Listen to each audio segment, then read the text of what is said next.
दोस्तों, आप सभी ने सुना होगा या हमारे गांव में भी ये जानकारी दी जाती है कि जब भी किसी की मृत्यु होती है तो उसको बोलते हैं कि उसका स्वर्गवास हो गया है। लेकिन साथ में ये भी बताते हैं कि जिसका स्वर्गवास हुआ है उसको ये कहते हैं कि उसका पूर्ण मोक्ष हो गया है। अभी हम हैं सतलोक आश्रम सोजत में और यहाँ पर आप देख सकते हो हमारे सामने यहाँ पर बहुत सारे ग्रंथ रखे हुए हैं। इन ग्रंथों के अनुसार हम यहाँ पर जानेंगे कि क्या इंसान जब उसकी मृत्यु होती है और जब वह स्वर्ग में चला जाता है, क्या उसका पूर्ण मोक्ष हो जाता है या फिर उसे वापस पुनर्जन्म लेकर पृथ्वीलोक में आना पड़ता है। हमारे साथ में यहाँ पर जुड़े हैं, इनसे हम जानते हैं कि क्या पुनर्जन्म होता है या नहीं। नमस्कार सर। नमस्कार जी। सर क्या नाम है? मेरा नाम भूपत दास। सर आपसे हमारा यही क्वेश्चन है सबसे पहले कि क्या स्वर्ग में जाने के बाद में, और हमारे गांव में भी ये आम धारणा होती है कि जब भी स्वर्ग में जो भी चला जाता है उसका पूर्ण मोक्ष हो जाता है, क्या ये सही है? जो ये धारणा लगाई हुई है कि भाई कोई भी गांव के अंदर भी आपके क्या हमारे भी क्या होता है कि कोई भी मर जाता है तो क्या स्वर्गवास हो गया उसका, वो स्वर्ग में गया। ठीक है, स्वर्ग और नरक भी है, लेकिन जो गीता जी के हिसाब से अगर चलने जाए तो मैं आपको गीता जी में प्रमाण भी बता सकता हूँ। तो मैं आपको ये बता रहा हूँ, ये गीता जी है और गीता जी का ये अध्याय 8 निकाल रहा हूँ। गीता जी का अध्याय 8, ये गीता जी का अध्याय 8 है, इसका 13वां श्लोक ये रहा। ठीक है, गीता जी अध्याय 8 और ये 13वां श्लोक। इसमें ये लिखा हुआ है कि ओम इति एकाक्षरम ब्रह्म व्यवहारं माम अनुसरण यह प्रयाति त्यजम देहम स याति प्रमाम गति। मेरा एक ओम अक्षर है और ओम अक्षर का जाप करेगा तो युद्ध भी करना पड़ेगा और मरते दम तक ओम नाम का जाप करेगा तो मेरे वाली गति को प्राप्त होगा। और मेरे वाली गति भी ब्रह्मलोक है, मैं ब्रह्मलोक में रहता हूँ और ओम जाप से तुमको ब्रह्मलोक को प्राप्त होगा और ब्रह्मलोक भी पूर्णावर्ती में। इसका भी प्रमाण इस गीता जी के अंदर अध्याय 8 के 16 में दिया हुआ है, जो मैं आपको बताता हूँ। ये लिखा हुआ है कि हे अर्जुन, ब्रह्मलोक पूर्णावर्ती सब लोग पूर्णावर्ती में है, परंतु हे कुंती पुत्र, माम मुझको प्राप्त होकर पुनः जन्म में नहीं होता। ये इसका वास्तविक अर्थ संत रामपाल जी महाराज ने बताया है कि ये वो नहीं जानता, जो ये नहीं जानते कि मेरे ब्रह्मलोक में आने के बाद में भी पूर्णावर्ती में वो जाते हैं। इसका अर्थ वास्तविक ये होता है। और इसका नीचे भी ये जो आपने ये टाइप करके दिया, अर्थात जिसको प्राप्त होकर पीछे संसार में आना पड़े वो बोलते हैं कि पूर्णावर्ती। ये पूर्णावर्ती का यहाँ पे अर्थ भी करके दिया है कि वापस वो जन्म मृत्यु के अंदर आता है।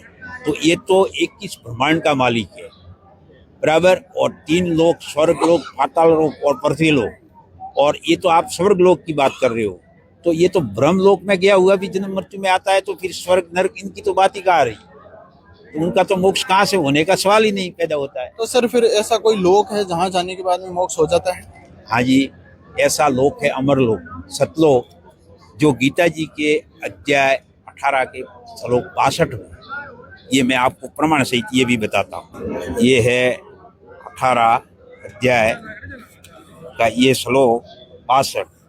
इसमें कहा है कि हे भारत, तू सब प्रकार से उस परमेश्वर की ही शरण में जा, उस परमात्मा की कृपा से ही तू परम शांति को तथा सनातन परम धाम को प्राप्त होगा। वो सनातन परम धाम जहाँ जाने के बाद में साधक लौट के संसार में भी नहीं आता है जन्म मृत्यु के अंदर, वो अमर लोक जो दूलोक के तीसरे पृष्ठ पर है।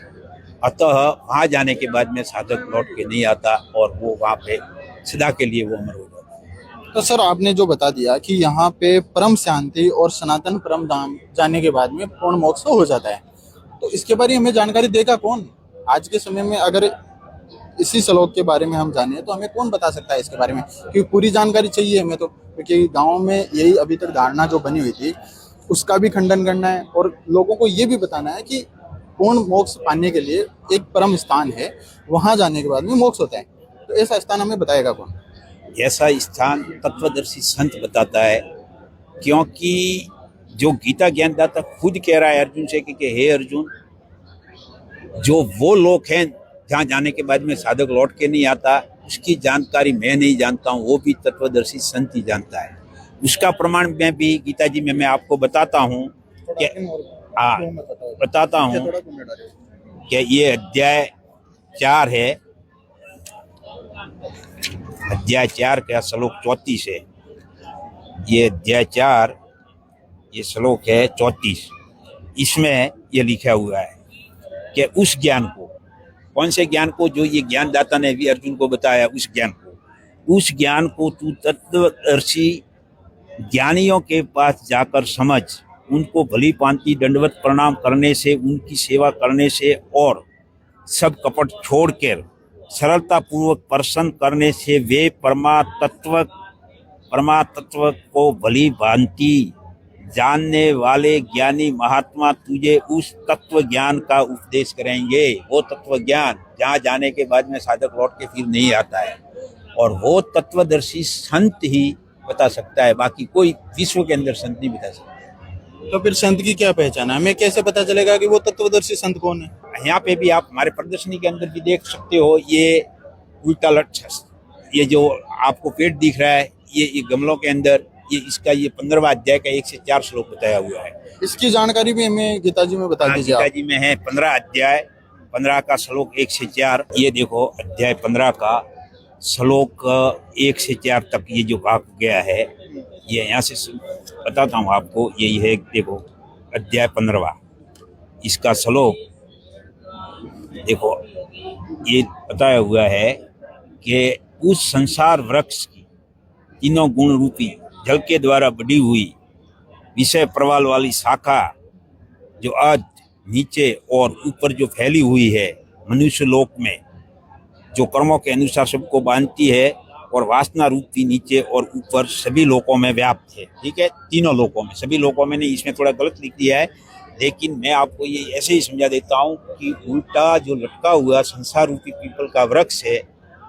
उसकी जड़ क्या है, तना क्या है, और डार क्या है, और पत्ते क्या है, वो वेद सहित बता देगा। वो तत्वदर्शी संत है। जो कबीर साहब ने 700 वर्ष पहले कहा था कि अक्षर पुरुष से एक पेड़ है, निरंजन वाकी डार, तीनों देवा शाखा है और पात रूप संसार। तो तत्वदर्शी संत आज की तारीख के अंदर संत रामपाल जी महाराज है। वो सभी वेदों का ज्ञान और सभी तत्व, सभी ग्रंथों के में से निचोड़ निकालकर लोगों के सामने प्रस्तुत किया है कि शास्त्र अनुकूल भक्ति करनी चाहिए, और शास्त्र अनुकूल भक्ति करने से ही मोक्ष की प्राप्ति होती है। फिर वो अमरलोक में गया हुआ प्राणी वापस जन्म नहीं आता। तो आपने जैसे बता दिया कि जो तत्वदर्शी संत है उसी से वो ज्ञान लेना चाहिए, फिर वह ज्ञान लेने के बाद में उसका पूर्ण मोक्ष हो जाता है। लेकिन वह ज्ञान कौन सा है, वो ज्ञान हम कैसे ले सकते हैं, इसके बारे में आप कुछ हमारे दर्शकों को बताइए। वो ज्ञान जो आपने ये पूछा कि कैसे ले सकते हैं, कि संत रामपाल जी महाराज के आज आश्रम भारत के अंदर कम से कम 12 आश्रम बने हुए हैं, और हर जिले के अंदर नामदान सेंटर खोले हुए हैं। वहाँ जाकर वहाँ भक्तों से ज्ञान समझकर और संत रामपाल जी महाराज से नाम दीक्षा लेके और उनके द्वारा बताई हुई विधि के अनुसार भक्ति करने से मोक्ष की प्राप्ति होगी। कैसे ले सकते हैं संत रामपाल जी महाराज से नाम? नामदान सेंटरों पे जाके, जैसे कि आश्रम है, आश्रम के अंदर नामदान सेंटर है, वहाँ जाके भगत हैं वहाँ पे, और संत रामपाल जी महाराज टीवी द्वारा नाम देते हैं और मंत्र देते हैं, और वो जो मंत्र बता रहे हैं और जो नियम बता रहे हैं, उस नियम के अनुसार रहकर और उन मंत्रों का जाप करने से ही पूर्ण मोक्ष होता है, और वो संत रामपाल जी महाराज बताते हैं। तो आकर कोई भी किसी के भी नामदान लेना हो तो रामपाल जी महाराज के हर जिले के अंदर आश्रम नामदान सेंटर बने हुए हैं, वहाँ जाकर आराम से नामदान ले सकता है, ज्ञान भी समझ सकता है। भगत सब ग्रंथ भी वहाँ पे मौजूद हैं, बता सकते हैं। तो सभी से ये मेरा निवेदन है कि आकर संत रामपाल जी महाराज से दीक्षा, नाम दीक्षा लेके कल्याण कराए और मोक्ष की प्राप्ति करें। धन्यवाद सर। धन्यवाद सर। तो दर्शकों, जैसा कि आपने देखा, इन्होंने बताया कि स्वर्ग में जाने वाला जो भी मनुष्य है उसका पुनर्जन्म होता है, और ऐसा लोग भी इन्होंने बताया कि जहाँ पर जाने के बाद में पूर्ण मोक्ष हो जाता है, उस लोक में जाने के बाद में इंसान को वापस पृथ्वी लोक पर नहीं आना पड़ता है। लेकिन आपको इसके लिए संत रामपाल जी महाराज जी से जुड़ना पड़ेगा, उनकी बताए अनुसार जो भक्ति है वो भक्ति करनी पड़ेगी, तभी आप उस परम स्थान को प्राप्त हो सकते हो। बने रहिए ऐसे न्यूज के साथ। मैं योगेश कुमार, धन्यवाद।